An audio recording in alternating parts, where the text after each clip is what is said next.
Welcome to the last breakfast. Please enjoy the video. You start by making the system safe. Kill power at the breaker and use a tester to verify no voltage.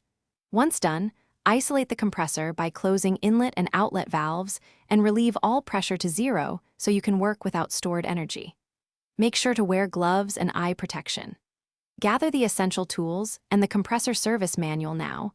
Having the correct replacement seals and a leak detector handy avoids guesswork and prevents repeated disassembly.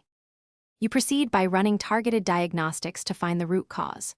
First, visually inspect for oil leaks, damaged belts, loose bolts, and corroded fittings. Then measure suction and discharge pressures and note abnormal values. Check motor current and test starter capacitors and windings for continuity. Remove the casing to inspect valves, pistons, or impellers and bearings, comparing wear to the manual tolerances. This methodical approach tells you whether seals, bearings, valves, or electrical parts. You finish by installing new seals or bearings using the torque values from the manual, then reassemble in the reverse order you disassembled and refill oil to the correct level.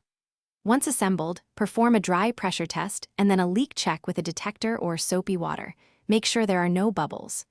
Restore power and observe startup, watching pressure, temperature, and current. If it still fails, first check the low-pressure cutout, thermal overload, or capacitor issues before disassembling. Thanks for watching. If this was helpful, leave a like and consider subscribing. See you next time.